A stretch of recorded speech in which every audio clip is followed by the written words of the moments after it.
co-founder of the social news and entertainment website Reddit, has been found dead. Sin duda era un prodigio, aunque él nunca pensó que lo fuera. No lo movía la ambición de montar una empresa y ganar dinero. There's a profound sense of loss tonight in Highland Park, Aaron Swartz's hometown, as loved ones say goodbye to one of the internet's brightest lights. Open access and computer activists are mourning his loss. An astonishing intellect. You talk to people who knew him. He was killed by the government, and MIT betrayed all of its basic principles. They wanted to make an example out of him, okay? Los gobiernos tienen un deseo de control insaciable. He was potentially facing 35 years in prison and a $1 million fine. Raising questions of prosecutorial zeal and I would say even misconduct. Have you looked into that particular matter and reached any conclusions? Growing up, I slowly had this process of realizing that all the things around me that people had told me were just the natural way things were, the way things always would be. They weren't natural at all. They were things that could be changed, and they were things that, more importantly, were wrong and should change. And once I realized that, there was really kind of no going back.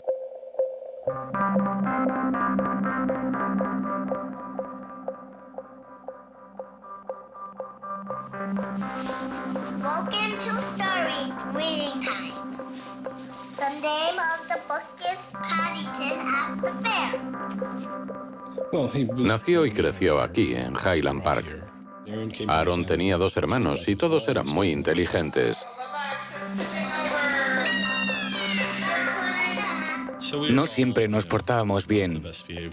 Éramos 3 niños pequeños corriendo por la casa y causando problemas.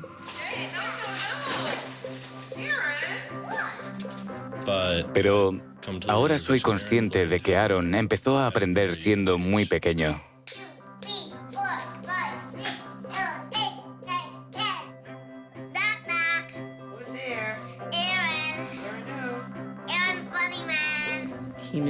Sabía lo que quería y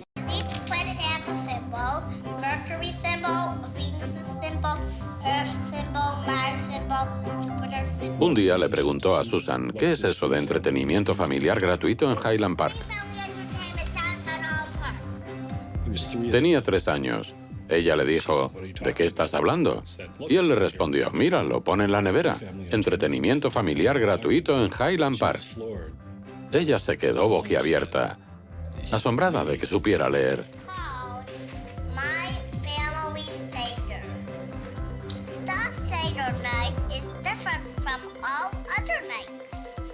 Recuerdo que una vez estábamos en la biblioteca de la Universidad de Chicago. Cogí de la estantería un libro de 1900, se lo enseñé y me dijo, este sitio es extraordinario. Todos éramos muy curiosos, pero a Aaron le encantaba aprender y enseñar.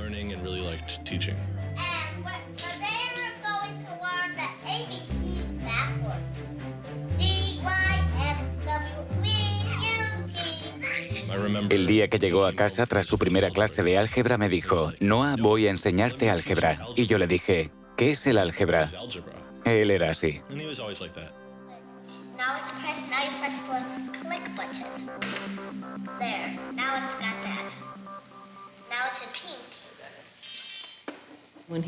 Cuando tenía 2 o 3 años, Bob le mostró un ordenador y se volvió loco con ello.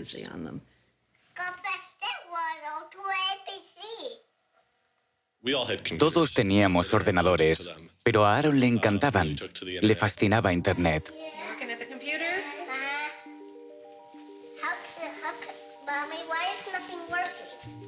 Empezó a programar cuando era muy joven. Recuerdo el primer programa que escribimos en BASIC. Era un juego de conocimientos sobre la guerra de las galaxias. Nos sentábamos juntos en el sótano, donde estaba el ordenador, y pasábamos horas programando el juego. Cuando yo ya me cansaba, él siempre encontraba algo nuevo que hacer o resolver con un programa informático.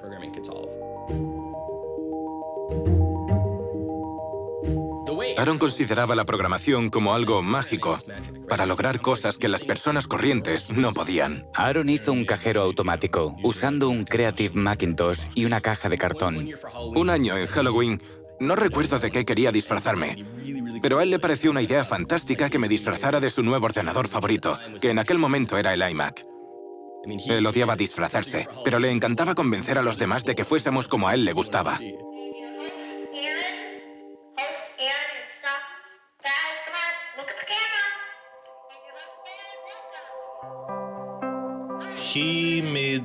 Creó una página web llamada The Info, en la que la gente podía meter información. Pensó, seguro que hay personas que lo saben todo sobre el oro, por ejemplo, y podrían escribirlo en esta página web.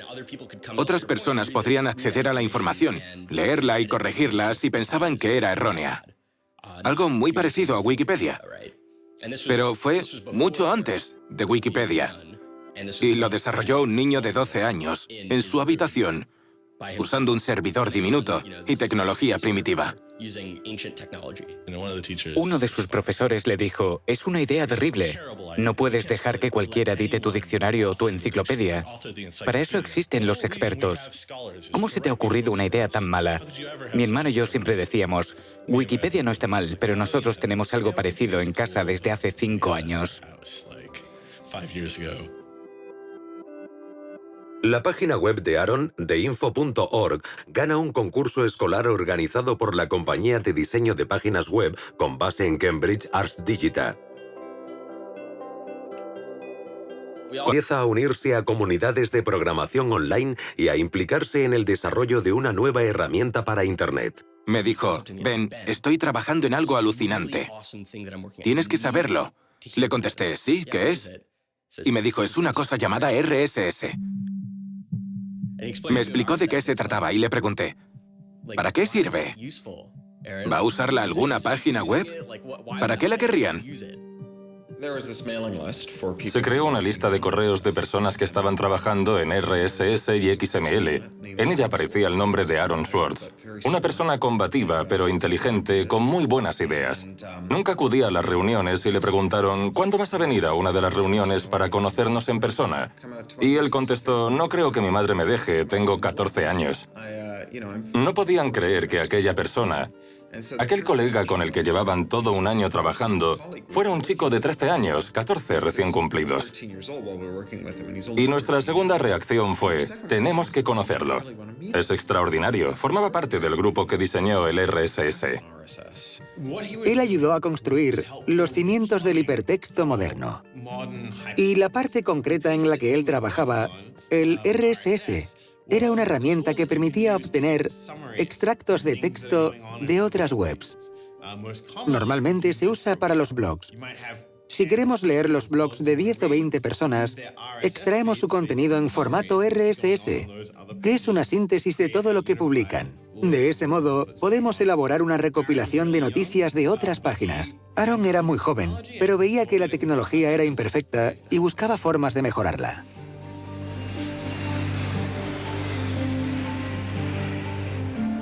Su madre lo dejaba en el aeropuerto en Chicago y nosotros lo recogíamos en San Francisco. Le presentábamos a mucha gente con la que podía discutir del tema y nos horrorizaban sus terribles hábitos alimenticios. Solo comía alimentos blancos. Por ejemplo, arroz hervido, pero no frito porque no era lo suficientemente blanco, pan blanco y cosas así. Nos maravillábamos al oír la calidad del debate que salía de la boca de aquel joven. Estábamos convencidos de que llegaría lejos en la vida si no moría antes de escorbuto. That now you can't make companies like Doc was saying. You can't have companies that just, let's sell dog food over the internet, let's sell dog food over cell phones. But there's still a lot of innovation going on. I think if you don't see the innovation, maybe your head is in the sand. Tenía la personalidad de un sabelotodo dominante. Pensaba, soy más listo que tú y como soy más listo que tú, soy mejor y puedo decirte lo que tienes que hacer. Y por eso mismo, a veces se comportaba como un idiota. So you aggregate all these computers together and now they're solving big problems like searching for aliens and trying to cure cancer. Lo conocí a través del IRC, Internet Relay Chat, y no solo escribía códigos, sino que solucionaba muchos problemas a la gente. Era un gran filántropo. Compartía los ideales del movimiento de cultura libre. Creo que Aaron intentaba mejorar el mundo, arreglarlo. Tenía una personalidad muy fuerte que a veces provocaba cierto rechazo. No siempre se sentía cómodo con el mundo y el mundo no siempre se sentía cómodo con él. Aaron entró en el instituto y no le gustaba nada. Lo odiaba. No le gustaban las clases ni los profesores. Él sabía cómo conseguir la información. No necesitaba que un profesor le enseñara geometría. Podía aprenderla del libro. No necesitaba que un profesor le diera su versión de la historia norteamericana. Tenía 3 compilaciones históricas a su disposición y podía leerlas cuando quisiera. Solamente le interesaba Internet. Was very frustrated with school. I thought, the teachers didn't know what they were talking about, and they were very domineering and controlling, and the homework was kind of a sham, and it was just like, all a way to pin students together and force them to do busy work. And, I started reading books about the history of education and how this educational system was developed and, alternatives to it in ways that people could actually learn things as opposed to just regurgitating facts their teachers told them. And that kind of led me down this path of questioning things. Once I questioned the school I was in, I questioned the society that built the school, I questioned the businesses that the schools were training people for, and I questioned the government that, set up this whole structure. Una de las cosas que más le obsesionaban eran los derechos de autor. Los derechos de autor siempre han sido una carga en la industria editorial y para los lectores, pero no una carga excesiva. Es una norma razonable que se asegura de que la gente reciba su dinero. La generación de Aaron experimentó el choque entre el antiguo sistema de los derechos de autor y este medio tan asombroso que él estaba ayudando a desarrollar, Internet y la web. Ambos mundos colisionaron y se produjo el caos. Por aquel entonces conoce a un profesor de Derecho de Harvard, Lawrence Lessig, que estaba litigando contra los derechos de autor ante el Tribunal Supremo. Un joven Aaron Swartz vuela a Washington para asistir al juicio. I'm Aaron Swartz, and I'm here to listen to see the Eldred argument. Why did you fly out here from Chicago and come all this way to see the Eldred argument? That's a more difficult question. See the Eldred. Because I don't know. It's very exciting to see the Supreme Court, especially such a prestigious case as this one.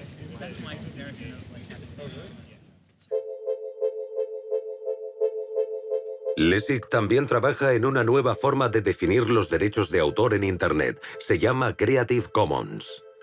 Creative Commons se basa en la idea de dar a los creadores una forma de identificar su creatividad, respetando la libertad que eso conlleva.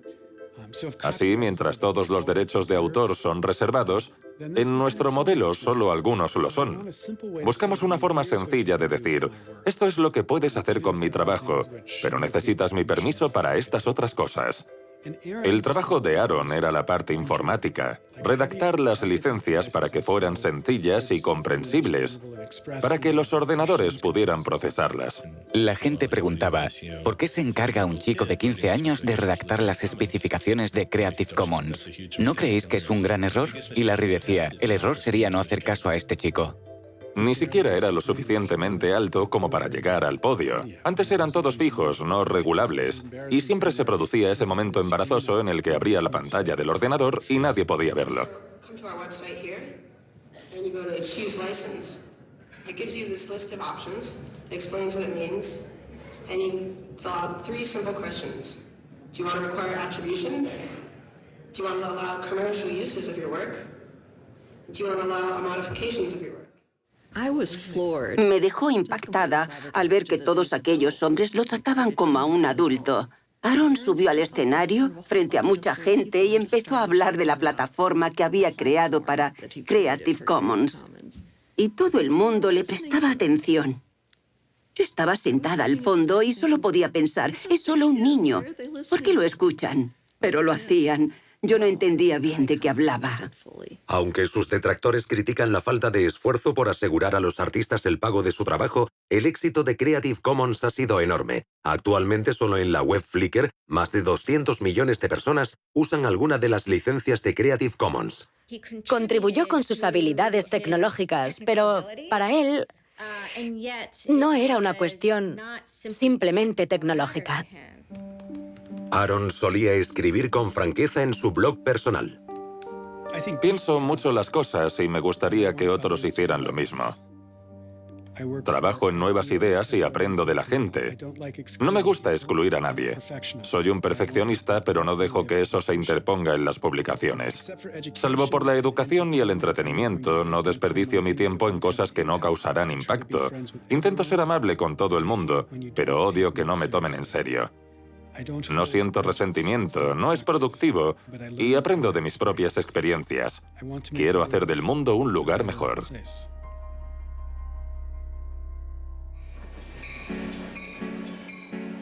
En 2004, Schwartz deja Highland Park y se matricula en la Universidad de Stanford. Parecía una colitis ulcerosa que era muy problemática y nos preocupaba que no tomara su medicación.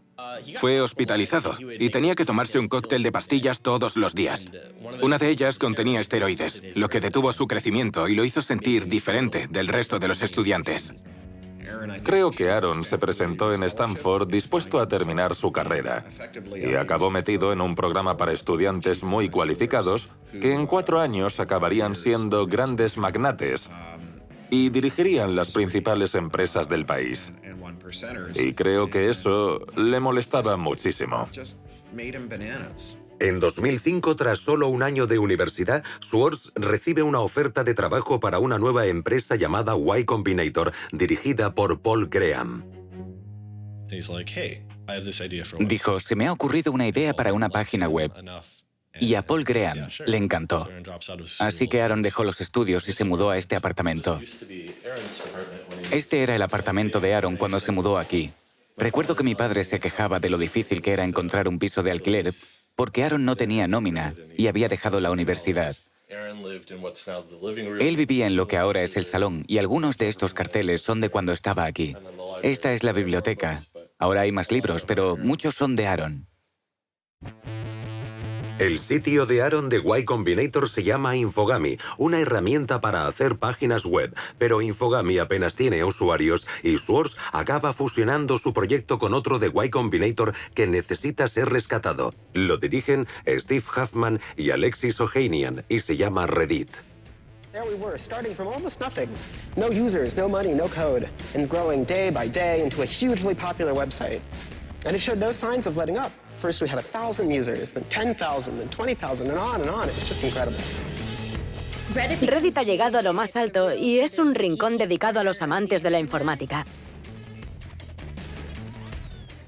Hay mucho humor, mucho arte y la visitan todas las mañanas para enterarse de las noticias.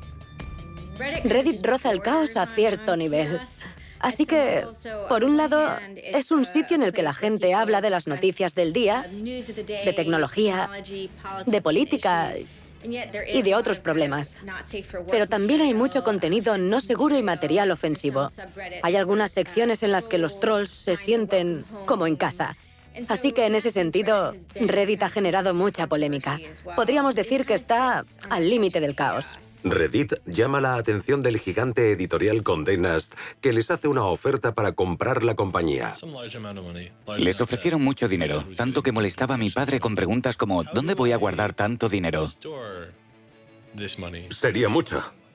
Muchísimo dinero. Probablemente más de $1 millón. Pero no sé cuánto.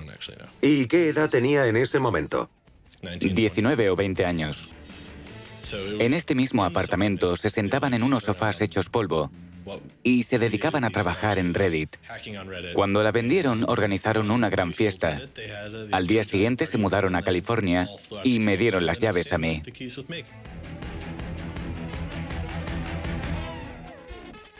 Fue curioso porque acababa de vender su empresa y todos suponíamos que era rico. pero dijo, voy a instalarme en esta habitación que parece una caja de zapatos. No necesito más. No era mucho mayor que un armario. Para él, la idea de gastar el dinero en objetos de lujo era impensable. Siempre decía, me gusta vivir en apartamentos, así que no voy a gastar una fortuna en una mansión. Y me gusta vestir con vaqueros y camisetas, así que no voy a gastar dinero en ropa. Para él no era importante. Lo que sí es importante para Schwartz es cómo fluye el tráfico de Internet y qué nos llama más la atención. In the old system of broadcasting, you were fundamentally limited by the amount of space in the airwaves. You know, you could only send out 10 channels over the airwaves of television, right? Or even with cable, you had 500 channels. On the internet, everybody can have a channel. Everyone can get a blog or a MySpace page. Everyone has a way of expressing themselves. And so what you see now is not a question of who gets access to the airwaves. It's a question of who gets control over the ways you find people. You know, you start seeing power centralizing in sites like Google, these sort of gatekeepers that tell you where on the internet you want to go, the people who provide you your sources of news and information. So it's not, you know, only certain people have a license to speak. Now everyone has a license to speak. It's a question of who gets heard. Cuando empezó a trabajar en Condé Nast, en San Francisco, llegó a la oficina y quisieron darle un ordenador con una serie de programas instalados. Le dijeron que no podía instalar nada nuevo en él, lo que para un programador es ultrajante. Desde el primer día se quejaba de eso. Paredes grises, escritorios grises, ruido gris. Cuando llegué el primer día no podía soportarlo. A la hora del almuerzo me encerré en el baño y me puse a llorar. No creo que pueda mantener la cordura con ese zumbido constante en mis oídos, y mucho menos podría trabajar así. Pero aquí, nadie más parece trabajar. Todo el mundo entra en nuestra sala para pasar el rato o charlar, o invitarnos a jugar al nuevo videojuego que está probando Wired. Tenía diferentes aspiraciones, más bien políticas. Y en Silicon Valley no existe esa cultura de orientar la actividad tecnológica hacia fines políticos. Aaron odiaba trabajar para una empresa. Todos odiaban trabajar para Condé Nast. Pero Aaron era el único que no estaba dispuesto a aceptarlo. Así que hizo que lo despidieran dejando de ir a trabajar. Se dice que fue una separación dura. Tanto Alexis Ohanian como Steve Huffman rechazaron ser entrevistados para este documental. Rechazaba el mundo empresarial. Una de las cosas más importantes a tener en cuenta de esa elección es que cuando Aaron decidió dejar la empresa, también dejaba atrás todo lo que le había hecho famoso y corría el riesgo de decepcionar a sus seguidores. Fue donde todo el mundo esperaba que fuera. Pero tuvo la sensatez y el sentido común de admitir que había escalado una montaña de mierda para plantar una rosa. Y al hacerlo se dio cuenta de que había perdido el sentido del olfato. En vez de quedarse allí sentado, intentando convencerse de que no era tan malo como parecía y deleitándose por haber conseguido la rosa, volvió a bajar. Y eso es alucinante. Aaron consideraba la programación como algo mágico. Lograba cosas que las personas corrientes no podían con la programación. Y si una persona tiene poderes mágicos, debe usarlos para hacer el bien o para ganar montañas de dinero. Schwartz se siente inspirado por uno de los visionarios a los que había conocido de niño, el hombre que había inventado la web, Tim Berners-Lee. En la década de 1990, Berners-Lee se convirtió en el autor de uno de los inventos más lucrativos del siglo XX, pero en vez de beneficiarse de la World Wide Web, la red, la cedió de forma gratuita. Ese es el motivo de que exista hoy en día. Tim influenció muchísimo a Aaron. Es uno de los primeros y grandes genios de Internet que no se benefició de ello en ningún aspecto.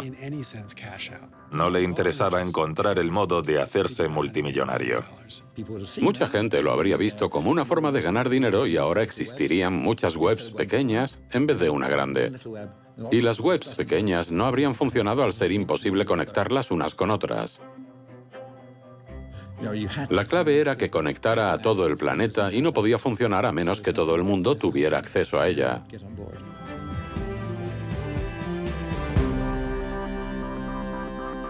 I mean, I feel very strongly that it's not enough to just live in the world as it is, to just kind of take what you're given and, follow the things that adults told you to do and that, your parents told you to do and that society tells you to do. I think you should always be questioning. I take this very scientific attitude that everything you've learned is just provisional, that, it's always open to recantation or refutation or questioning. And I think the same applies to society. Once I realized that there were real serious problems, fundamental problems that I could do something to address, I didn't see a way to forget that. I didn't see a way not to.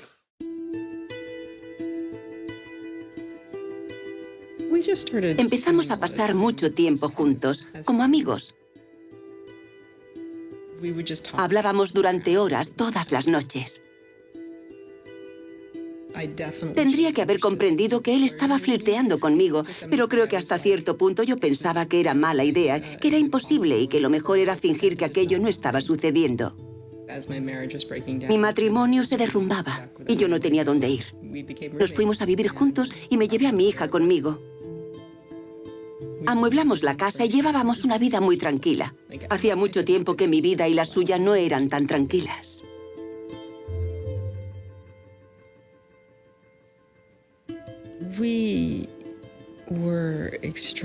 Estábamos muy unidos desde que comenzó nuestra relación. Estábamos en contacto constantemente. Pero los dos éramos muy difíciles. Durante una discusión, él me confesó que tenía una canción favorita y le pedí que me la pusiera. Se trataba de Extraordinary Machine, de Fiona Apple. Creo que le gustaba porque transmite esa sensación de prepararse para una batalla. Y también porque inspira mucha esperanza.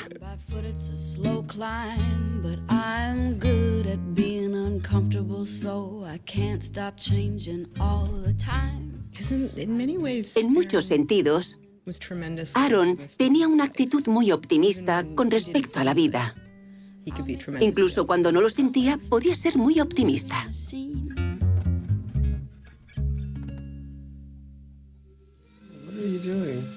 Flickr has video now. Schwartz se vuelca en una serie de nuevos proyectos relacionados con el acceso a información pública, incluido un portal de aprovechamiento de recursos llamado watchdog.net y una página llamada The Open Library. The Open Library Project is a website that you can visit at openlibrary.org, and the idea is to be a huge wiki, an editable website with one page per book. So for every book ever published, we want to have a web page about it that combines all the information from publishers, from booksellers, from libraries, from readers, onto one site, and then gives you links where you can buy it, you can borrow it, or you can browse it. I love libraries. I'm the kind of person who goes to a new city and immediately seeks out the library. That's the dream of Open Library, is building this website where both you can leap from book to book, from person to author, from subject to idea, go through this vast tree of knowledge that's been embedded and lost in big physical libraries that's hard to find, that's not very well accessible online, is really important because books are a cultural legacy. Books are the place people go to write things down, and to have all that swallowed up by one corporation is kind of scary. ¿Cómo se da acceso público al dominio público? Puede parecer obvio tener acceso público al dominio público, pero no es así. Lo de dominio público debería ser accesible para todo el mundo, pero a menudo está protegido, suele estar blindado. Es como tener un parque nacional con un foso alrededor y armas para protegerlo y evitar que alguien intente disfrutar de él. Una de las cosas que interesaban a Aaron era dar acceso público al dominio público, y fue eso lo que lo metió en tantos problemas. Intenté acceder a los archivos del Tribunal Federal de Estados Unidos y me encontré con un confuso sistema llamado PACER, acrónimo de Acceso Público a los Archivos Electrónicos del Tribunal. Empecé a buscar por Internet y fue entonces cuando di con Carl Malamud. Access to legal materials in the United States is a $10 billion per year business. Pacer es una increíble abominación del servicio público. Cuesta 10 centavos la página y tiene unos códigos totalmente incomprensibles.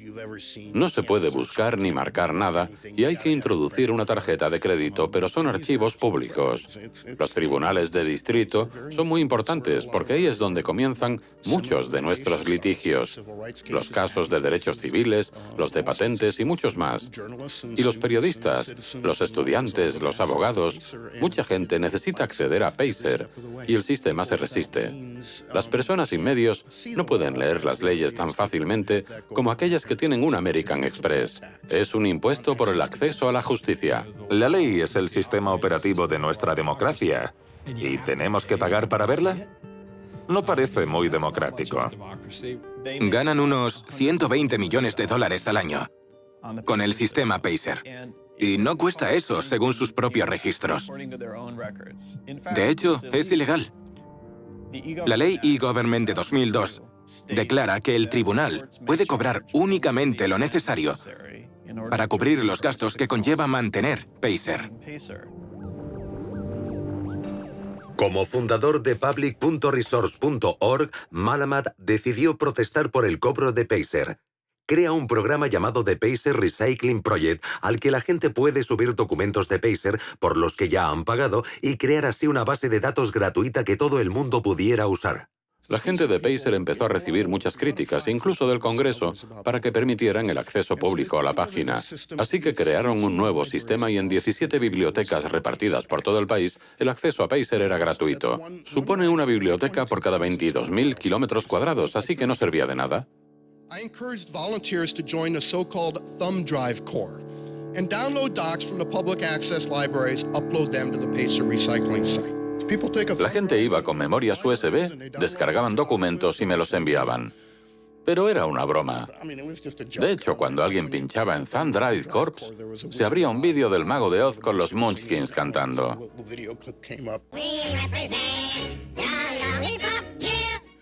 Recibí una llamada de Steve Schultz y Aaron diciéndome, queremos unirnos a Thumb Drive Corps. En esa época, coincidí con Aaron en una conferencia.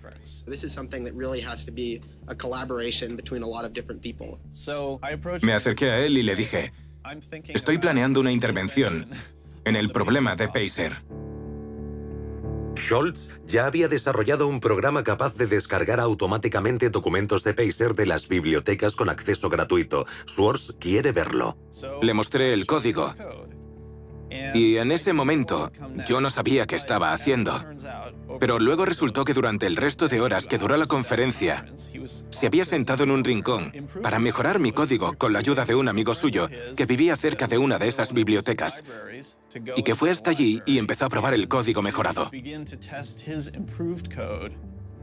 ese momento, la gente de los tribunales empezaron a darse cuenta de que algo no iba bien. And come in, and soon there were 760 gigabytes of Pacer docs, about 20 million pages. Usando información obtenida de las bibliotecas con acceso gratuito, Schwartz hace una descarga masiva automatizada paralela del sistema Pacer. Se hace con unos 2,7 millones de documentos federales, casi 20 millones de páginas de texto. Now, I'll grant you that 20 million pages had perhaps exceeded the expectations of the people running the Pilot Access Project, but surprising a bureaucrat isn't illegal. Aaron y Carl decidieron informar al New York Times de lo que había pasado. También llama la atención del FBI que empieza a vigilar la casa de los padres de Schwartz en Illinois.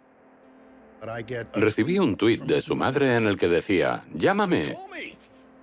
Y pensé, ¿qué demonios está pasando? Me puse en contacto con Aaron y su madre no dejaba de repetir, «Dios mío, el FBI, el FBI». Un agente del FBI condujo por el camino de entrada de nuestra casa para ver si Aaron estaba en su habitación. Yo estaba en casa ese día y me preguntaba qué hacía ese coche entrando y saliendo por nuestro camino. Era muy raro. 5 años después lo leí en el informe del FBI y dije, «Oh, Dios mío, había un agente del FBI en la entrada de mi casa». Estaba aterrado, totalmente aterrado. Y se asustó aún más cuando un agente del FBI lo llamó e intentó convencerlo de que acudiera a una cafetería sin un abogado. Me contó que se fue a casa y se acostó en la cama, temblando. La descarga saca a la luz un gran número de violaciones de las leyes de privacidad en los documentos de los tribunales y estos se ven obligados a cambiar su política. El FBI cierra el caso sin presentar cargos. Hasta el día de hoy me parece increíble que alguien, incluso en el puesto más insignificante del FBI, pudiera pensar que el dinero de los contribuyentes debía destinarse a investigar a una persona por robo criminal en base a que había hecho públicas sentencias.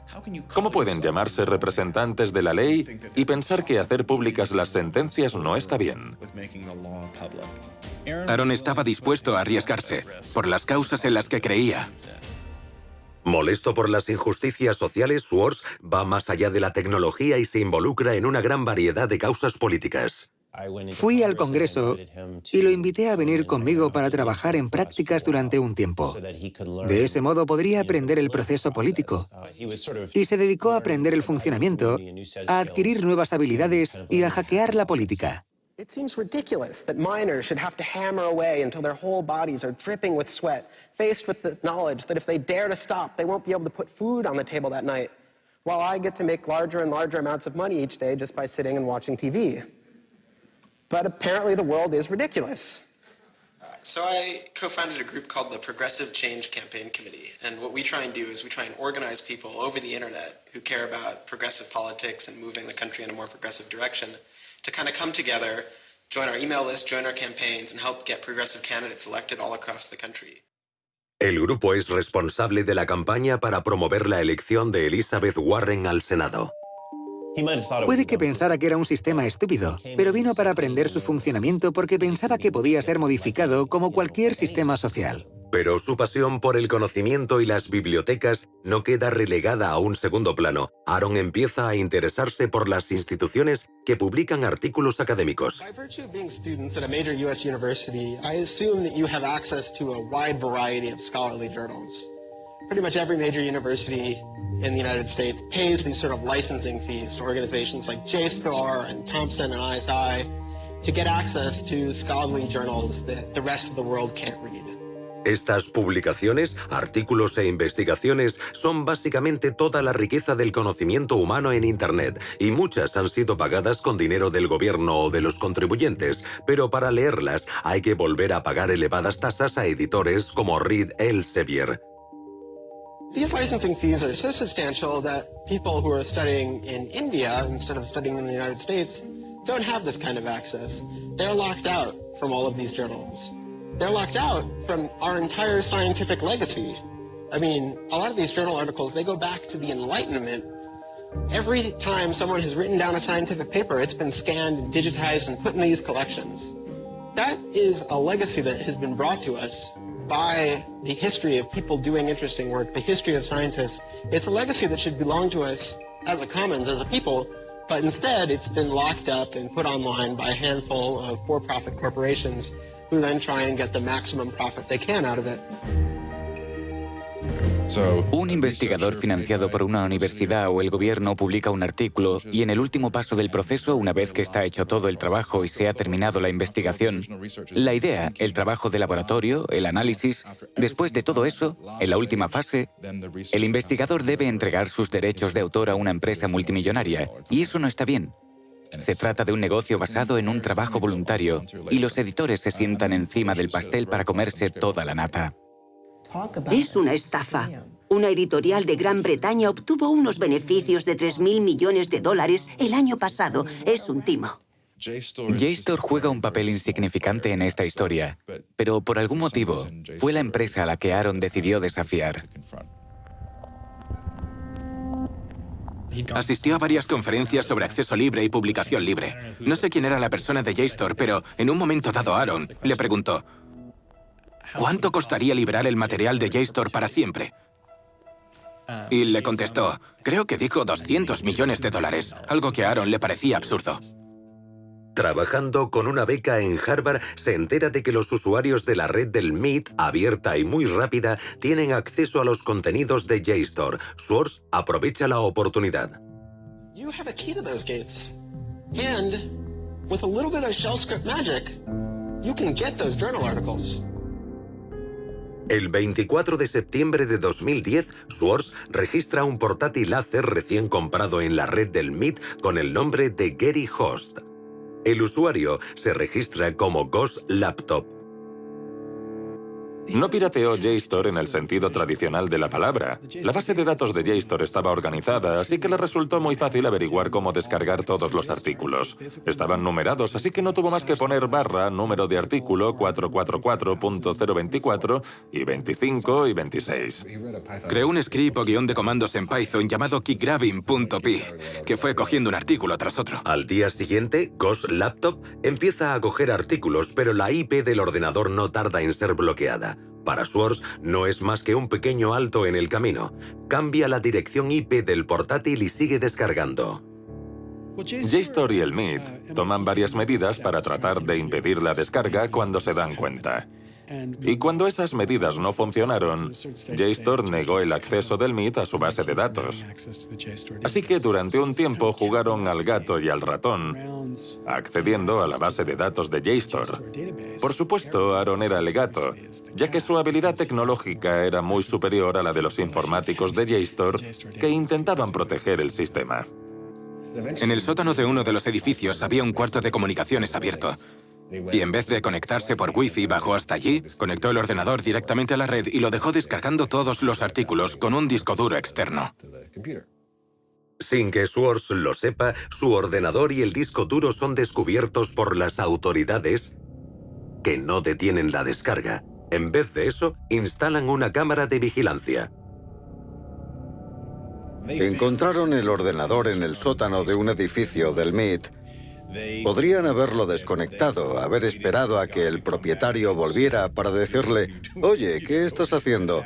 Corta eso, ¿quién eres tú?». Pero no lo hicieron. Querían grabarlo para reunir pruebas en su contra. Ese es el único motivo por el que se graba una cosa así.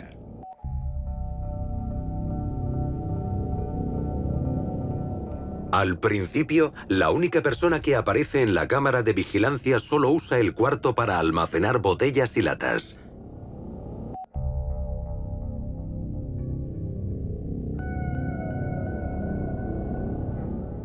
Pero días después, la cámara graba a Schwartz.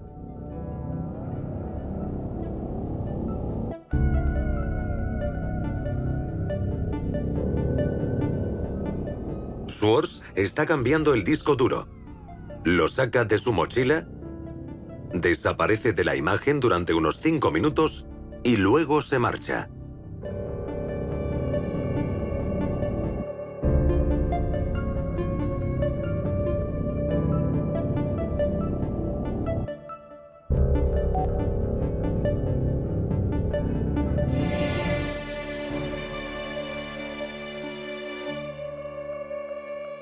Organizaron una especie de emboscada.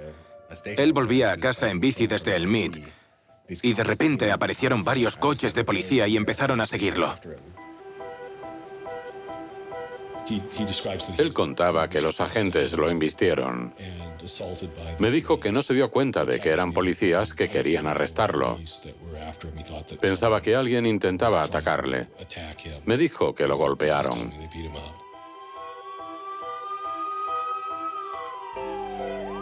Yo estaba hundido. La idea de que un miembro de mi familia tuviera que someterse a cualquier tipo de proceso criminal me resultaba extraña e incomprensible.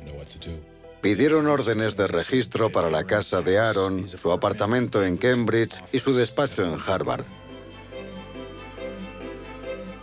2 días antes de la detención, la investigación va más allá de JSTOR y la policía local de Cambridge. Ahora está en manos del Servicio Secreto de Estados Unidos. El Servicio Secreto fue creado para investigar los fraudes informáticos y de tarjetas de crédito en 1984, pero 6 semanas después del ataque del 11 de septiembre, sus competencias aumentan. El presidente Bush hace uso de la Patriotic Act para crear una red de lo que ellos llaman Fuerzas Especiales contra los Delitos Electrónicos.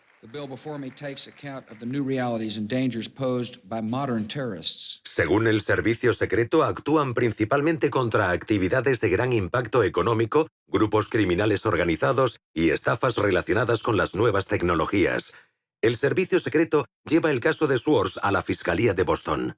Había un tipo en la fiscalía con el título de director de las Fuerzas Especiales o la División de Delitos Informáticos. No sé a qué se dedicaría, pero uno no es fiscal de crímenes informáticos si no tiene crímenes informáticos que resolver. Así que se abalanzó sobre el caso, decidió llevarlo él, no se lo asignó a ninguna otra persona de la fiscalía. Es Steven Hyman. El fiscal Steven Hyman se mantiene apartado de la vida pública desde el arresto de Aaron Swartz, pero podemos verlo en este episodio del programa de televisión American Greed, grabado en la época de la detención de Aaron. En él describe su anterior caso contra el famoso pirata informático Alberto González, que le valió una enorme atención mediática y numerosos elogios. González organizó el robo de más de 1 millón de números de tarjetas de crédito con sus claves de seguridad, el mayor fraude de su clase en la historia. Aquí Hyman describe a González y da su opinión sobre la piratería. These guys are driven by a lot of the same things that we're driven by. They have an ego, they like challenge, and of course they like money and everything you can get from money. Uno de los sospechosos implicados en el caso González era un joven hacker llamado Jonathan James. Creyendo que lo acusarían por los crímenes de González, James se suicidó durante la investigación. En un comunicado de prensa anterior, describiendo la postura del gobierno con respecto al caso de Aaron Swartz, la jefa de Hyman y fiscal del distrito de Massachusetts, Carmen Ortiz, declara: robar es robar, ya se use un comando informático o una palanca y se sustraigan documentos, datos o dólares. No es cierto. Obviamente no es cierto. No digo que no cause daños y tampoco que no debería castigarse el robo de información. Pero deberíamos ser mucho más sutiles a la hora de determinar exactamente qué daños son más perjudiciales. Si fuerzo una puerta con una palanca, estoy causando daño, no cabe duda. Pero cuando Aaron crea un script que dice descargar, descargar, descargar 100 veces por segundo, no está causando daño a nadie. Y menos si lo hace con el propósito de crear un archivo de publicaciones académicas. Eso no le causa daño a nadie. No estaba robando, ni vendiendo lo que cogió, ni regalándolo. Solo quería dar a conocer su punto de vista. La detención pasa factura a Swartz. No quería hablar de ello. Estaba muy estresado. Si yo pensara que el FBI va a llamar a mi puerta en cualquier momento y me van a detener nada más salir, o al ir a hacer la colada, o que entraran en mi apartamento si no cierro bien la puerta, estaría realmente estresado. Así era como se sentía Aaron. Se volvió bastante sombrío.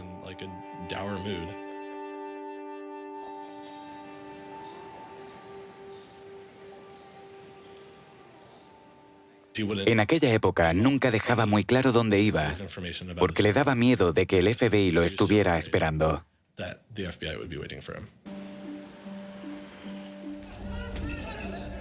Es una época de activismo social y político sin precedentes. La revista Time nombraría como persona del año 2011 al manifestante. Se produjo un aumento de ataques de hackers. Wikileaks había publicado una serie de comunicaciones diplomáticas. Manning fue arrestado. En aquella época no se sabía si él había sido el responsable de la filtración. Anonymous, una especie de grupo de protesta del que forman parte muchos hackers, empezó a hacer de las suyas. Si comparamos todo eso con lo que él hizo, deberían haber dejado el caso en manos del MIT y JSTOR para que lo solucionaran de forma privada y profesional. Jamás debería haber llamado la atención de los tribunales. No pertenecía a ese ámbito.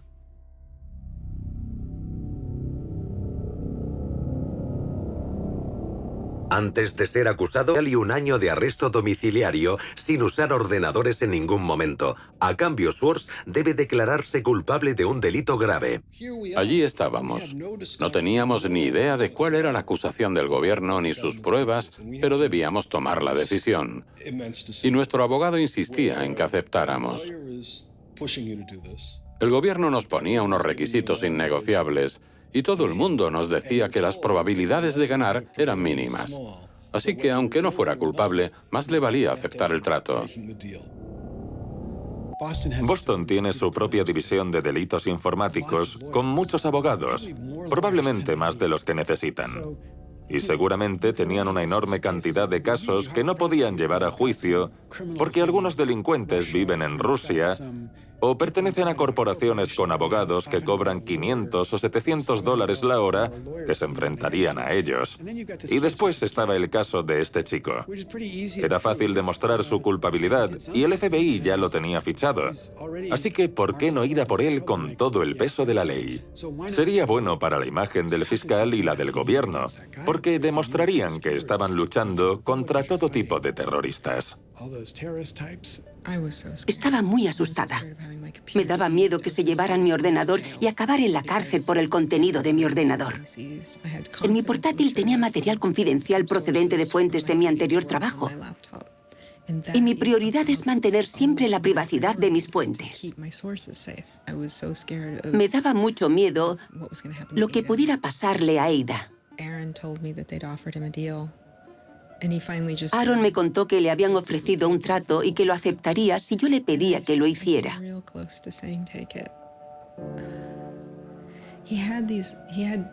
Me faltó muy poco para pedírselo. Tenía aspiraciones políticas serias que había desarrollado cuando decidió abandonar su trabajo corporativo y comenzar esta nueva vida dedicada al activismo político. Pero pensaba que no podía seguir por ese camino habiendo cometido un delito. Una vez me dijo, estábamos paseando junto a la Casa Blanca y me dijo, ahí no dejan trabajar a delincuentes.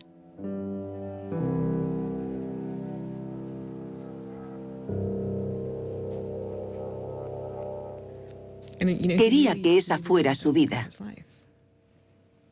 No había matado a nadie, no había hecho daño a nadie, no había robado dinero. No había hecho nada que pudiera considerarse un delito grave. No había motivos para que lo tacharan de delincuente y le quitaran el derecho a voto en muchos estados por lo que había hecho. Era ultrajante. Era normal que se sintiera así. Podrían haberle puesto una multa o prohibirle la entrada al MIT para siempre. Pero, ¿declararlo un delincuente y encarcelarlo? Schwartz rechaza el trato. Hyman redobló sus esfuerzos y continuó presionándonos a todos los niveles. A pesar de las pruebas recuperadas del portátil, el disco duro y la memoria USB de Aaron, los fiscales necesitan pruebas de sus intenciones. ¿Por qué descargó Aaron Swartz artículos de JSTOR y qué planeaba hacer con ellos? El gobierno sostenía que planeaba publicarlos. No sabemos si esa era su intención, porque Aaron se dedicaba a hacer proyectos en los que analizaba grandes cantidades de datos procedentes de artículos para aprender de ellos. La mejor prueba de ello era que cuando estaba en Stanford, también descargó toda la base de datos de Westlaw. Para un proyecto con estudiantes de Derecho de Stanford, Schwartz descargó la base de datos legal de Westlaw y puso al descubierto la vinculación entre quienes financiaban la investigación legal y los resultados finales. Hizo un fabuloso análisis de organizaciones comerciales que concedían dinero a profesores de Derecho para que estos escribieran artículos analizando las leyes que les eran favorables, como Exxon durante un derrame de petróleo, y ese sistema corrupto de financiación les beneficiaba. Schwartz nunca publicó los documentos de Westlaw. Podía tener la misma intención con la base de datos de JSTOR. Era algo totalmente aceptable. Pero si por otro lado tenía intención de crear un servicio equiparable a JSTOR, como su propio Harvard Law Review, y cobrar por ello. Entonces se trataba de un delito criminal porque estaría intentando explotar ese material comercialmente. Pero sería de locos pensar que pretendía eso. También cabía la posibilidad de que su intención fuera hacer pública toda esa información. Y dependiendo de sus intenciones, la ley debía considerarlo de un modo u otro. El gobierno lo acusaba de un delito comercial, como si hubiera robado datos de tarjetas de crédito, ese tipo de delitos. No sé qué pensaba hacer con esa base de datos, pero un amigo suyo me dijo que quería analizarlos en busca de pruebas de financiación empresarial en investigaciones sobre el cambio climático que pudieran modificar las conclusiones. Y yo me lo creo.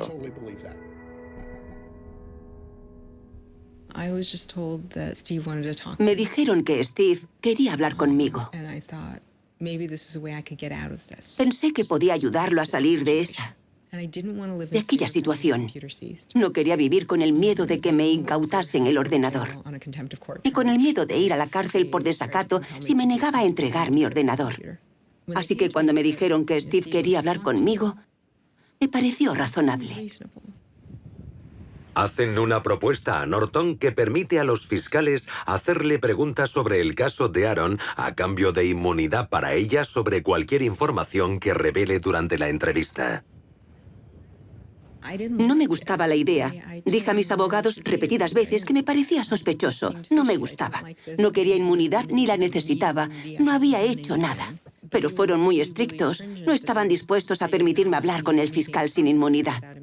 Para que quede claro, te ofrecen un acuerdo de inmunidad limitada. Sí, exacto. En el que básicamente entregabas información a cambio de protección.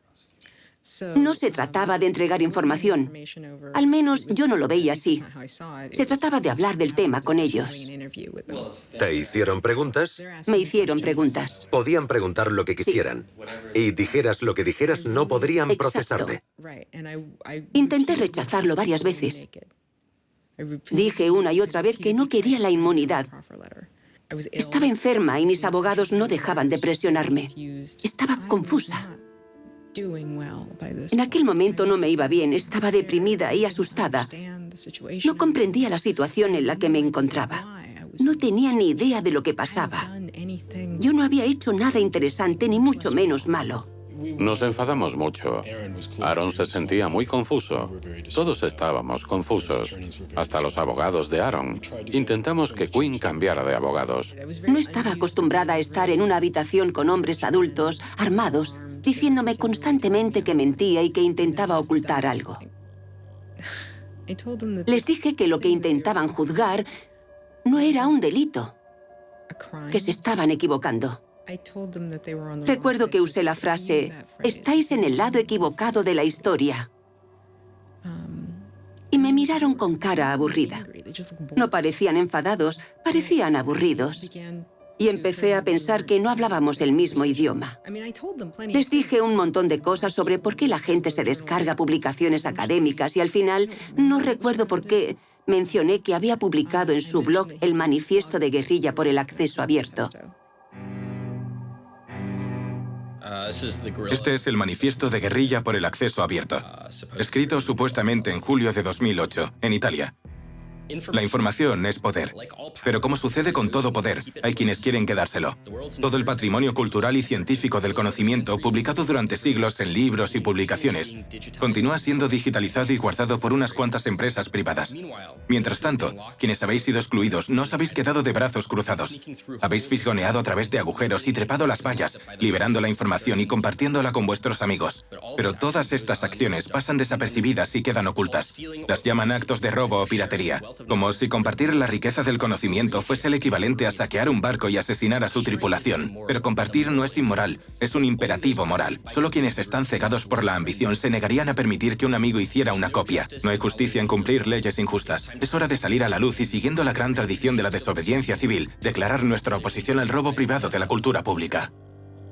Supuestamente, el manifiesto fue escrito por 4 personas diferentes y editado por Norton. Pero es Schwartz quien lo firma. Cuando terminé la entrevista, fui inmediatamente a hablar con Aaron y le conté todo lo que recordaba. Se enfadó muchísimo. Lo que hice no tendría que haber acabado así. No hice nada mal, pero todo salió mal. Y yo nunca... Sigo furiosa.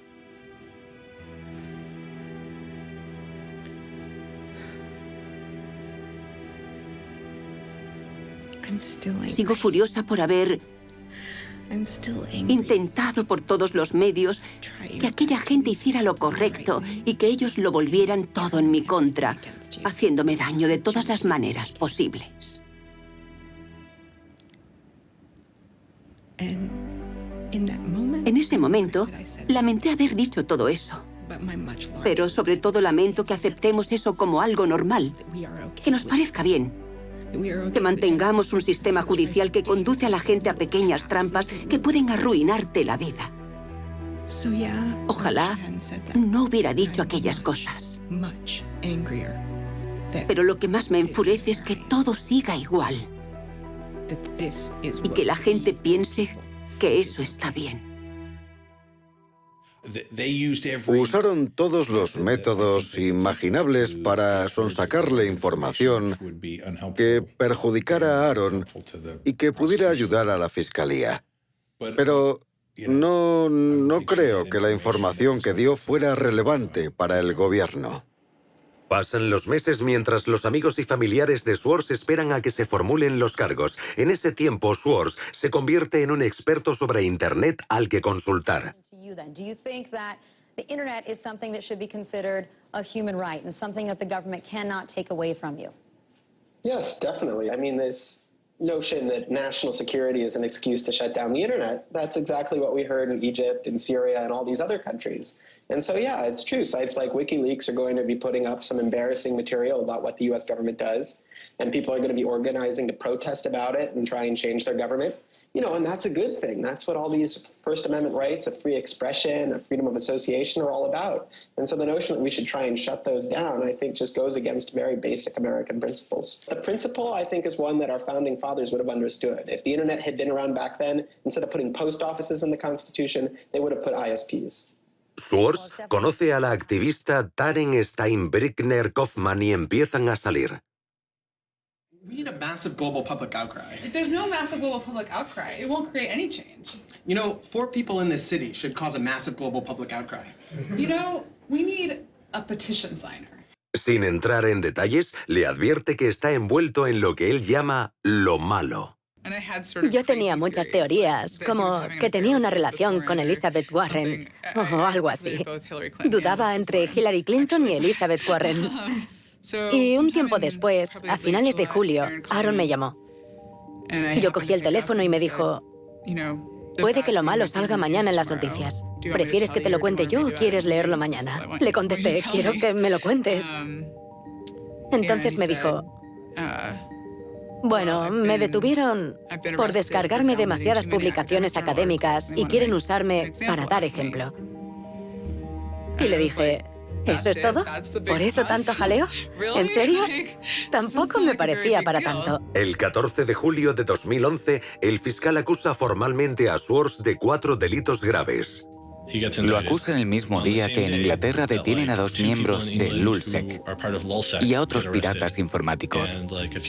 Aaron parecía un pirata más, así que decidieron clavar su cabeza en una estaca y exponerla para que todo el mundo la viera.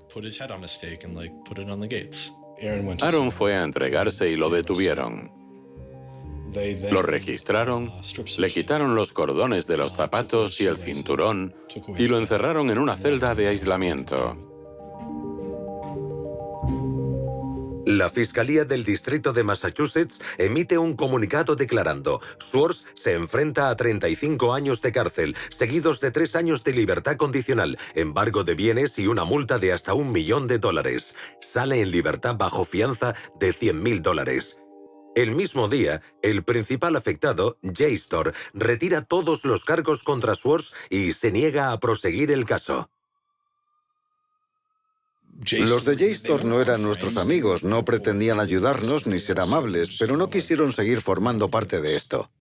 Los representantes de JSTOR y su empresa matriz, Ithaca, han rechazado hablar en este documental, pero al mismo tiempo emitieron un comunicado diciendo: procesarlo fue una decisión del gobierno, no de JSTOR. Pensábamos que el caso terminaría ahí, que convenceríamos a Steven Hyman de que retirara la acusación o accediera a solucionarlo de una forma más racional, pero el gobierno se negó. ¿Por qué? Creo que querían dar ejemplo con Aaron.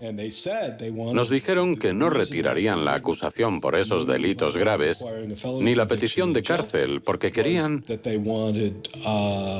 usar este caso como algo ejemplarizante. Eso fue lo que nos dijeron. ¿Os lo dijeron? Sí. ¿Que querían dar ejemplo? Sí. ¿Que lo iban a usar para eso? Sí.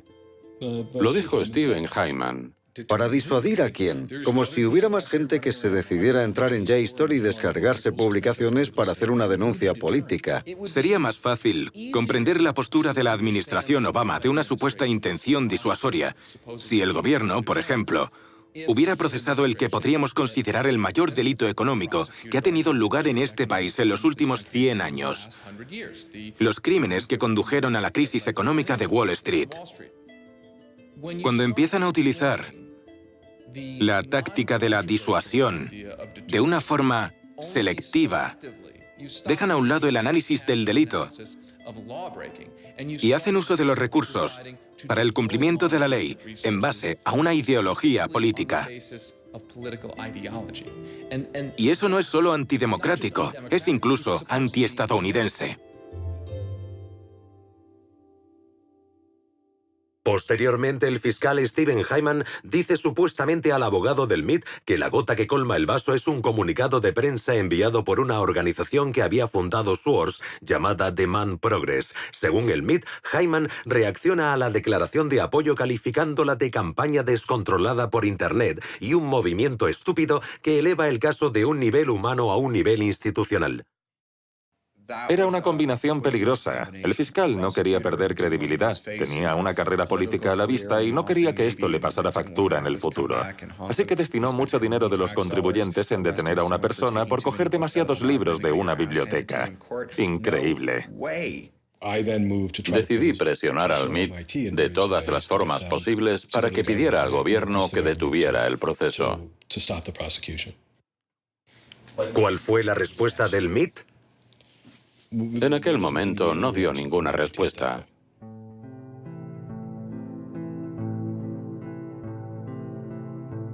El MIT no defendía a Aaron, lo que para muchos miembros de su comunidad parecía ultrajante, porque sin duda es un centro que promueve la cultura hacker en cierto sentido. En el MIT, la idea de saltar barreras y meterse por túneles prohibidos no es solo un rito de iniciación. Es prácticamente parte de su filosofía. Abrir cerraduras es casi una asignatura obligatoria. Tenían la autoridad moral necesaria para interrumpir el proceso. El MIT no se plantó en ningún momento y dijo a los federales: no hagáis esto, no queremos que hagáis esto, os estáis pasando, estáis yendo demasiado lejos. Se comportaron como cualquier otra gran empresa. Ayudaron al gobierno, no nos ayudaron a nosotros. No se veían en la obligación y no intentaron pararlo. El MIT se negó a hacer comentarios al respecto, pero posteriormente emitieron un comunicado diciendo que intentaban mantener una posición neutral y que pensaban que a los fiscales les daba igual lo que el MIT pudiera pensar o decir sobre el caso. El comportamiento del MIT parecía en total desacuerdo con sus principios. Cabría pensar que decidieron no implicarse, y estaban en su derecho. Pero en este caso, esa postura de neutralidad era un claro apoyo a la fiscalía. Tanto Steve Jobs como Steve Wozniak empezaron vendiendo una cajita azul diseñada para defraudar a la compañía telefónica. Bill Gates y Paul Allen comenzaron sus negocios usando los ordenadores de Harvard, algo que estaba en contra de las normas. La diferencia entre Aaron y las personas que he mencionado es que él quería un mundo mejor, no ganar dinero. Swords continúa hablando abiertamente de los problemas de Internet. the internet works is because of the competitive marketplace of ideas. And what we need to be focusing on is getting more information about our government, more accessibility, more discussion, more debate. But instead, it seems like what Congress is focused on is shutting things down. Aaron pensaba que podía cambiar el mundo, explicando claramente cómo funcionaba ese mundo. Literally control your computer and make it spy on you. Welcome, Aaron. Good to have you back on the show here. You know, just like spies used to in olden days put microphones and tap what people were saying, now they're using computers to do the same things. La actividad política de Swartz continúa. Su atención se centra ahora en un proyecto de ley que estudia el Congreso destinado a frenar la piratería. Su nombre es SOPA, la Stop Online Piracy Act. Activistas como Peter Eckersley la consideran excesiva, ya que amenaza la integridad de Internet. Una de las primeras cosas que hice fue llamar a Aaron. Le pregunté, ¿podemos organizar una gran campaña en contra de esto? This isn't a bill about copyright. It's not? No, he said. It's a bill about the freedom to connect. Now I was listening. Se lo pensó un tiempo y luego me dijo que sí. Fue entonces cuando fundó Demand Progress. Demand Progress es una organización activista por Internet. Contamos con 1,5 millones de miembros y se creó en otoño de 2010. Aaron fue una de las personas que más contribuyó al activismo en contra de los problemas de justicia social en este país. SOPA fue la primera ley destinada a restringir la piratería online de música y cine. Pero lo que hacía era tratar con un martillo un problema que necesitaba un bisturí. De aprobarse, la ley permitiría a una empresa retirar la financiación de páginas web sin necesidad de un proceso o incluso forzar a Google a excluir sus enlaces. Tan solo necesitaría una reclamación por infracción de derechos de autor. Enfrenta a los titanes de los medios de comunicación tradicionales contra una nueva cultura mucho más sofisticada. It makes everyone who runs a website into a policeman. And if they don't do their job of making sure nobody on their site uses it for anything that's even potentially illegal, the entire site can get shut down without even so much as a trial. This was over the top. I mean, this Era exagerada. Era una catástrofe. This bill poses a serious threat to speech and civil liberties for all who use the internet. Solo unos cuantos dijimos, nosotros no estamos a favor de la piratería, pero no tiene sentido destruir toda la arquitectura de Internet, el sistema de dominios y todo lo que lo hace abierto y libre en nombre de la lucha contra la piratería. Aaron lo veía igual. Freedoms guaranteed in our Constitution, the freedoms our country had been built on, would be suddenly deleted. New technology, instead of bringing us greater freedom, would have snuffed out fundamental rights we'd always taken for granted. And I realized that day, talking to Peter, that I couldn't let that happen. Cuando se propuso la ley SOPA en octubre de 2011, se consideraba inevitable. En aquel momento, nuestra estrategia se basaba en retrasarla y tal vez suavizarla un poco. Pero ni siquiera nosotros pensábamos que pudiéramos frenarla. Cuando trabajas en Washington, aprendes que allí los enfrentamientos legislativos son en realidad luchas entre intereses empresariales. Eso es lo que decide la legislación. Y los enfrentamientos más reñidos son los que se producen entre intereses corporativos que hacen contribuciones a campañas electorales o que representan determinados lobbies. Esos son los más reñidos. Cuando no hay enfrentamientos, es porque todo el dinero está de una parte, las grandes empresas están de una parte y millones de personas de otra. No había visto nada como la ley PIPA o SOPA en todos mis años de servicio público. Más de 40 senadores apoyaban la ley. Así que ya tenían un largo camino recorrido para conseguir los 60 votos necesarios para aprobarlas. Even I began to doubt myself. It was a rough period. Swartz y Demand Progress consiguen un gran apoyo usando métodos de concienciación tradicionales, combinados con un servicio de voz sobre IP para facilitar que la gente pudiera llamar al Congreso. Nunca había conocido a nadie capaz de operar a ese nivel, tanto tecnológico como de estrategia de campaña. Millones de personas llaman al Congreso y firman peticiones en contra de la ley SOPA. Al Congreso le pilla desprevenido. There was just something about watching those clueless members of Congress debate the bill watching them insist they could regulate the internet and a bunch of nerds couldn't possibly stop them. I am not a nerd. I'm just not enough of a nerd. Maybe we ought to ask some nerds what this thing really does. Let's have a hearing, bring in the nerds. Really? Nerds? You know, I think actually the word you're looking for is experts. To enlighten you so your laws don't backfire, break the internet. Usamos el término empollón, pero podemos hacerlo porque lo somos. El hecho de que llegaran hasta donde lo hicieron sin consultar a ningún experto demuestra el grave problema que hay en este país. I'm looking for somebody to come before this body and testify in a hearing and say this is why they're wrong. Antes había un departamento que asesoraba a los congresistas a nivel científico y tecnológico. Pero Gingrich lo cerró. Dijo que era un gasto inútil y en ese momento el Congreso regresó a la Edad Media. Nadie pensaba que se podía anular la ley SOPA. Ni siquiera Aaron. Merecía la pena intentarlo. Pero era una batalla perdida. Y recuerdo que unos meses después me dijo, creo que podríamos conseguirlo. Y le contesté, sería increíble. Las llamadas al Congreso continúan. Cuando el sitio de alojamiento de dominios GoDaddy decide apoyar la ley, decenas de miles de usuarios transfieren sus dominios en forma de protesta. En una semana, GoDaddy cambia de postura con respecto a la ley SOPA. Cuando los congresistas que apoyaban a la industria de la música y el cine se dan cuenta de la repercusión, deciden suavizar la ley. Se notaba la repercusión. Estaba claro que nuestros argumentos empezaban a resonar. Era como si Aaron encendiera una cerilla y se la apagaran. Encendía otra y se la apagaban. Pero al final consiguió que una prendiera y provocó un gran incendio. El 16 de enero de 2012, la Casa Blanca emite un comunicado diciendo que no apoya la ley. Y entonces sucede... I'm a big believer that we should be dealing with issues of piracy and we should deal with them in a serious way, but this bill is not the right bill.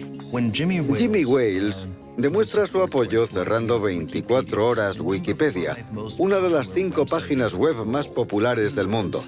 Tiene un alto porcentaje de todas las visitas que se hacen en Internet. Wikipedia went black, Reddit went black, Craigslist went black, the phone lines on Capitol Hill flat out melted. Members of Congress started rushing to issue statements retracting their support for the bill that they were promoting just a couple days ago. En 24 horas, el número de detractores de la ley SOPA en el Congreso pasó de esto a esto. Ver a congresistas y senadores cambiar de bando el mismo día en que cerraron todas esas páginas fue increíble. Unos 100 congresistas se retractaron. And that was when, as hard as it was for me to believe, after all this, we had won. The thing that everyone said was impossible, that some of the biggest companies in the world had written off as kind of a pipe dream, had happened. We did it. We won. This is a historic week in internet politics, maybe American politics. Lo que nos dijo la gente de Washington, los que trabajaban en el Capitolio, fue que el día en que se cerraron tantas páginas como protesta por la ley SOPA, recibieron más emails y llamadas que nunca. Fue un momento emocionante. Internet maduró políticamente. Fue impresionante, porque cuesta creer que sucediera. Cuesta creer que una ley con tanto apoyo financiero no pasara del Congreso. Y no solo no pasó del Congreso, no fue aprobada. Sometimes to feel like you're powerless, like when you come out in the streets and you march and you yell and nobody hears you. But I'm here to tell you today, you are powerful. So yeah, maybe sometimes you feel like you're not being listened to, but I'm here to tell you that you are. You are being listened to. You are making a difference. You can stop this bill if you don't stop fighting. Stop PIPA. Stop SOPA. Some of the biggest internet companies, to put it frankly, would benefit from a world in which their little competitors could get censored. We can't let that happen. Para él era más importante asegurarse de hacer un pequeño cambio que jugar un pequeño papel en un gran cambio. Pero con la ley SOPA jugó un gran papel en un gran cambio. Así que para él fue una especie de prueba. Él quería dedicar su vida a cambiar el mundo. Y lo meditaba todo de una manera muy científica, midiendo su impacto. Pero aquello le demostró que era posible, que lo que quería hacer con su vida era posible. Demostró que podía hacerlo, que podía cambiar el mundo. Para un chico que pensaba que nunca había logrado nada, y me refiero a Aaron, aquel fue un momento de satisfacción al sentir que había hecho algo bueno y que posiblemente aquella sería su única victoria. Everyone said there was no way we could stop SOPA. We stopped it. This is 3 outrageously good victories, and the year isn't even over yet. I mean, if there's a time to be positive, it's now. Consiguió frenar la ley SOPA un año después de su detención, pero la alegría no era total por lo que le esperaba. Estaba decidido a participar en el proceso político. Era imparable. La lista de organizaciones que funda Swords, a veces en colaboración con otros, es enorme. Y años antes de que Edward Snowden sacara a la luz el problema de la vigilancia en la red, a Swords ya le preocupaba. It's shocking to think that the accountability is so lax that they don't even have sort of basic statistics about how big the spying program is. And if the answer is, oh, we're spying on so many people we can't possibly even count them, then that's an awful lot of people, right? And one thing if they said, look, you know, we know the number of telephones we're spying on, we don't know exactly how many real people that corresponds to, but they just came back and said, we can't give you a number at all. That's pretty, I mean, it's scary is what it is. Well, that's scary. Le presionaron muchísimo. Le quitaron todo el dinero que había ganado. Le amenazaron con arrebatarle su libertad. ¿Por qué lo hicieron? ¿Por qué persiguen a los activistas? ¿Por qué persiguen a las personas que revelan la verdad de determinadas cuestiones? Desde los bancos a la guerra e incluso la transparencia gubernamental. El secretismo solo beneficia a los que ya están en el poder, y vivimos en una era de secretismo que coincide con que el gobierno quizá esté llevando a cabo acciones ilegales e inconstitucionales. Y no creo que sea una coincidencia. It's very clear that this technology has been developed not for small countries overseas, but right here for use in the United States by the U.S. government. The problem with the spying program is it's this sort of long, slow expansion, you know, going back to the Nixon administration, right? Obviously, it became big after 9/11 under George W. Bush, and Obama has continued to expand it, and the problems have slowly grown worse and worse. But there's never been this moment you can point to, say, okay, we need to galvanize opposition today because today is when it matters. Instead, it's mattered for... En mi opinión, el fiscal que procesó a Aaron Swartz quería enviar un mensaje claro a un grupo de personas que la administración Obama consideraba una amenaza política. Y me refiero, por supuesto, a la comunidad de hackers y otros activistas a favor de la democracia. A mi entender, el mensaje que la administración Obama quería enviar a esta comunidad era: sabemos que tenéis la capacidad de causar problemas al gobierno, así que vamos a dar ejemplo con Aaron Swartz y asustaros lo más posible para que no causéis problemas. And the government said, oh, the legal opinions we're using to legalize the spying program are also classified. So we can't even tell you which laws we're using to spy on you. You know, every time they can say, oh, this is another instance of cyber war, the cyber criminals are attacking us again, we're all in danger, we're all under threat. They use those as excuses to push through more and more dangerous laws. And so just to follow that up, like, personally, how do you feel the fight is going, I guess? It's up to you. I know, but we gotta, like, you know. You know, there's sort of these two polarizing perspectives, right? Everything is great. The internet has created all this freedom and liberty and everything's going to be fantastic. Or everything is terrible. The internet has created all these tools for cracking down and spying and, you know, controlling what we say. And I think both are true, right? The internet has done both. And both are kind of amazing and astonishing. And which one will win out in the long run is up to us. It doesn't make sense to say, oh, one is doing better than the other. You know, they're both true. And it's up to us which ones we emphasize and which ones we take advantage of, because they're both there and they're both always going to be there.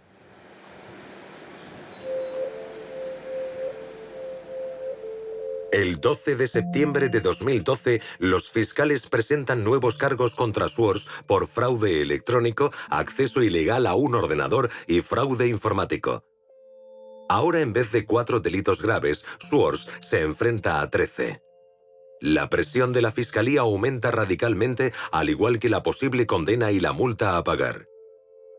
Presentaron una nueva acta de acusación para añadir más cargos y tenían una teoría sobre por qué su conducta constituía un delito federal y por qué debía conllevar una condena mayor aún. Esa teoría y gran parte de las acusaciones contra Swords se basaban en una ley promulgada en 1986 llamada Ley de Fraude y Abuso Informático. La ley de fraude y abuso informático se inspiraba en la película Juegos de Guerra con Matthew Broderick. Era una gran película. En ella, un joven consigue, gracias a la magia de las redes informáticas, lanzar un ataque nuclear. Suficiente como para que aprobaran la ley de fraude y abuso informático. Es una ley anticuada que va contra las condiciones de uso del servicio. Por ejemplo, en webs de citas como eHarmony o Match.com, si alguien cambia sus características personales, dependiendo de la jurisdicción y el fiscal, podría tener graves problemas. Todos sabemos lo que son las condiciones de uso. La mayoría no las leen, pero incumplirlas podría significar estar cometiendo un delito grave. Las condiciones de uso de una web suelen decir: sea amable con los demás o no hagas nada inapropiado. La idea de que la ley penal tenga algo que decir con respecto a estas normas puede parecer una locura a mucha gente. Los ejemplos son incluso más extravagantes. Hasta que se cambió en marzo de 2013, las condiciones de uso de la página web de la revista juvenil 17 decían que había que ser mayor de 18 años para leerla. Tal y como el Departamento de Justicia ha interpretado la ley de abuso y fraude informático, todos estamos cometiendo delitos. Imprecisa y propensa a una mala interpretación, la ley de abuso y fraude informático se ha convertido en un modelo único para juzgar una gran variedad de infracciones informáticas. Aunque no es el único factor, en el caso de Swords, 11 de las 13 acusaciones en su contra están relacionadas con dicha ley. La pregunta ¿por qué? Pende sobre gran parte de la historia de Aaron Swords. ¿Qué motivaba al gobierno y cuál era su objetivo? El Departamento de Justicia se ha negado a contestar a nuestras preguntas, pero el profesor Orin Kerr, que trabajó como fiscal, ha estudiado el caso. Mi punto de vista sobre este caso es muy diferente al de otra gente por varios motivos. Fui fiscal del distrito durante 3 años antes de empezar a trabajar como profesor. El gobierno presentó un acta de acusación en base a los delitos que pensaban que él había cometido. En lo que respecta a la ley, teniendo en cuenta precedentes, leyes y casos similares que se habían juzgado hasta el momento, creo que las acusaciones eran justas. Sé que existe un gran debate sobre si debía ser procesado o no. Hay quienes apoyan el acceso abierto y hay quien no. Creo que el gobierno se tomó muy en serio el manifiesto de guerrilla por el acceso abierto. Lo veían como a una persona decidida a infringir la ley. Swords quería abolir una ley que consideraba injusta. Y en una democracia, cuando piensas que una ley es injusta, hay varias formas de cambiarla. Se puede hacer a través del Congreso, como hizo Swords con la ley SOPA, pero también se puede violar esa ley para intentar anularla. Y creo que lo que motivaba a la Fiscalía era la idea de que Swords no solo estaba decidido a infringir la ley, sino que también quería asegurarse de que quedaba anulada. Que todo el mundo tuviera acceso a la base de datos y sacarla a la luz pública, como la pasta de dientes que no puede volver a meterse en el tubo. No se habría podido hacer nada y Swords habría ganado. Hay muchas discrepancias sobre si es una ley injusta. Y a fin de cuentas es una decisión que debe tomar el pueblo estadounidense a través del Congreso. Por otro lado, seguimos intentando trazar una línea entre los delitos menores y los graves. El campo de la informática es relativamente nuevo y esas líneas aún no están trazadas con exactitud. Seguimos intentando definirlas. Se trata de un mal uso del criterio procesal. El mazo que usa el Departamento de Justicia para asustar a la gente es cada vez más y más grande. Y la mayoría considera que no merece la pena arriesgarse. Pinchamos los teléfonos, los filmamos, buscamos a un testigo que testifique contra ellos. Así es como piensan los agentes federales y los fiscales. Construyen acusaciones, crean acusaciones. Schwartz queda atrapado en la maquinaria de un brutal sistema de justicia que podría no dar marcha atrás. Una maquinaria que ha convertido a Estados Unidos en el país con el mayor índice de encarcelamientos del mundo. En este país nos hemos dejado llevar por la política del miedo y la furia. Y todo aquello a lo que tememos, como el futuro de Internet y el acceso abierto, conduce inmediatamente a la intervención de la justicia.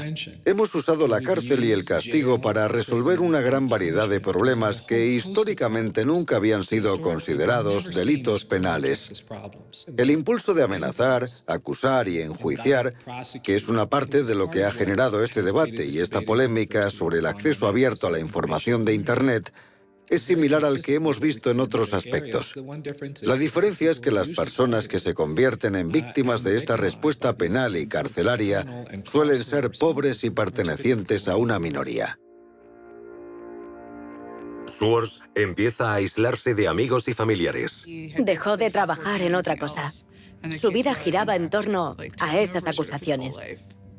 Al parecer, uno de los abogados de Aaron dijo a los fiscales que era inestable emocionalmente y que debían tenerlo en cuenta. Así que lo sabían. Le estaba pasando factura. No podía soportar que restringieran sus actos y sus movimientos. Y la amenaza de la cárcel con la que tanto le presionaban le aterraba. Agotó por completo sus recursos económicos y nos cobrando de millones de dólares. ¿La defensa? Sí. ¿Costó millones? Sí. No quería ser una carga para nadie y eso era un factor importante. Llevaba una vida normal y después estaba toda esa mierda que tenía que soportar. Intentaba mantener las dos cosas separadas, pero estaba empezando a afectarle y a volverse una pesadilla. Schwartz se enfrenta a una dura elección: admitir su culpabilidad y seguir adelante con su vida o luchar contra un sistema defectuoso. Para él, la decisión es simple: rechaza un último acuerdo y se fija fecha para el juicio. Aaron estaba decidido a no admitir algo que consideraba injusto, pero también tenía miedo.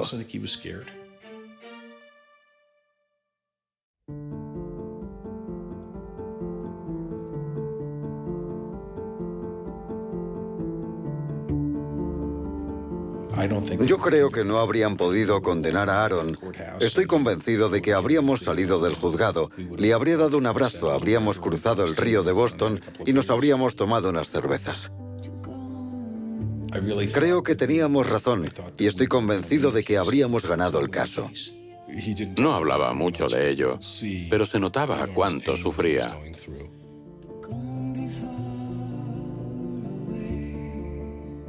En ningún momento de su niñez tuvo cambios de humor, ni episodios depresivos, o nada que pudiera llevarnos a pensar que sufría una depresión. Pero puede que estuviera deprimido.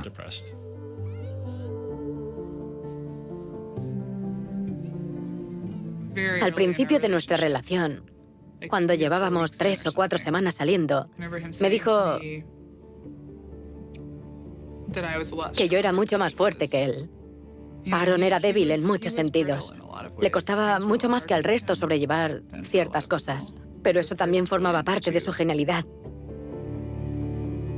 Creo que sufrió una pequeña depresión clínica cuando tenía unos 20 años, pero no mientras estuvo conmigo. No era una persona alegre, pero eso no significaba que fuera depresivo. Simplemente había estado sometido a una enorme presión durante 2 años seguidos y no quería seguir soportándolo. Sencillamente fue demasiado.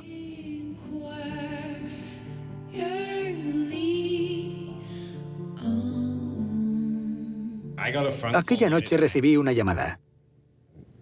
Sabía que algo no iba bien, así que llamé y me enteré de lo que había pasado. A co-founder of the social news and entertainment website Reddit has been found dead. Police say 26-year-old Aaron Swartz killed himself yesterday in his Brooklyn apartment. Pensé que habíamos perdido a una de las mentes más creativas de nuestra generación. El mundo se me vino abajo en ese momento.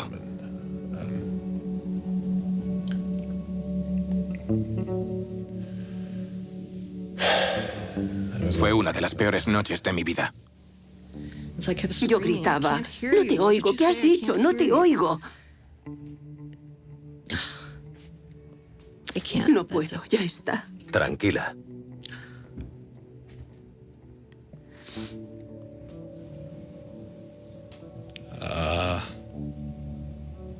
Nadie lo entendía. Y seguimos sin hacerlo. Estaba tan frustrado y furioso.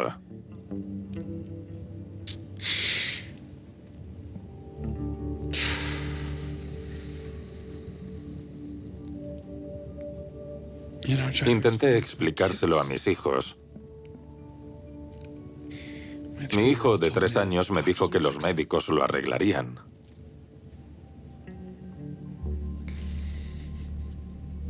Conozco a mucha gente que ha muerto, pero nunca había perdido a nadie así. Porque todo el mundo sentía, como yo, que aún había mucho por hacer. No sabía que se sentía así. No sabía que estaba sufriendo tanto. Era una parte de mí. Y no quería creérmelo. Entonces entré en su página de Wikipedia y vi la fecha de su muerte.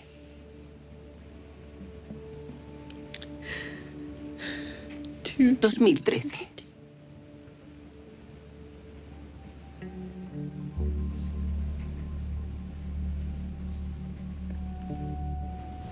Aaron está muerto.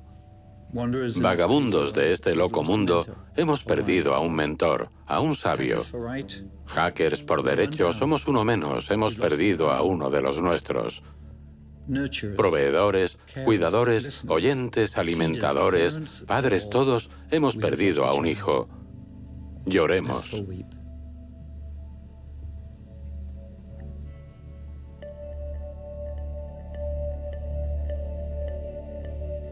Lo primero que pensé fue, ¿y si nadie se da cuenta? Porque no era consciente de lo notable que era. Nunca había visto un estallido de emociones como ese. La red se incendió. Todo el mundo intentaba explicarlo a su modo, pero nunca había visto a la gente mostrar tanta pena en Twitter. Todo el mundo estaba afligido.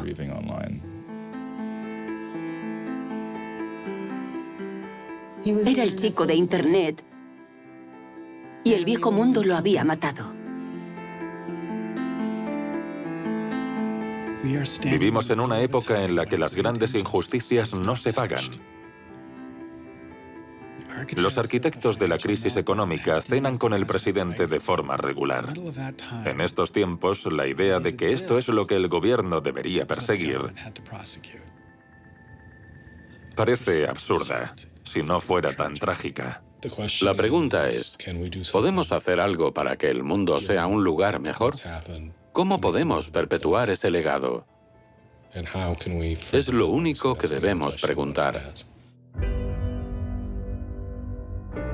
En todo el mundo están empezando a celebrarse reuniones de hackers. En cierto modo, Aaron Swartz ha sacado lo mejor de nosotros. Y ahora todos nos preguntamos, ¿cómo podemos solucionar esto? He was, in my humble opinion, one of the true extraordinary revolutionaries that this country has produced. I don't know whether Aaron was defeated or victorious, but we are certainly shaped by the hand of the things that he wrestled with. When we turn armed agents of the law on citizens trying to increase access to knowledge, we've broken the rule of law, we've desecrated the temple of justice. Aaron Swartz was not a criminal. Change does not roll in on the wheels of inevitability. It comes through continuous struggle. Aaron really could do magic. And I'm dedicated to making sure that his magic doesn't end with his death. He believed that he could change the world, and he was right. Out of the last week and out of today, phoenixes are already rising. Desde la muerte de Swords, la representante Zoe Lofgren y el senador Ron Wyden han presentado un proyecto para reformar la ley de abuso y fraude informático en la que se basaban la mayoría de las acusaciones contra Swords. Se llama Aaron Law, la ley de Aaron. Aaron creía que debíamos preguntarnos qué es lo más importante que podemos hacer ahora mismo por el mundo. Y si no estamos trabajando en eso, ¿por qué no lo hacemos?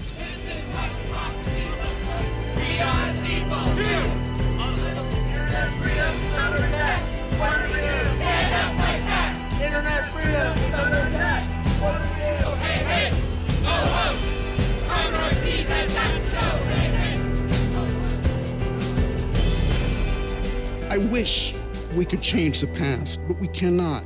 But we can change the future, and we must. We must do so for Aaron. We must do so for ourselves.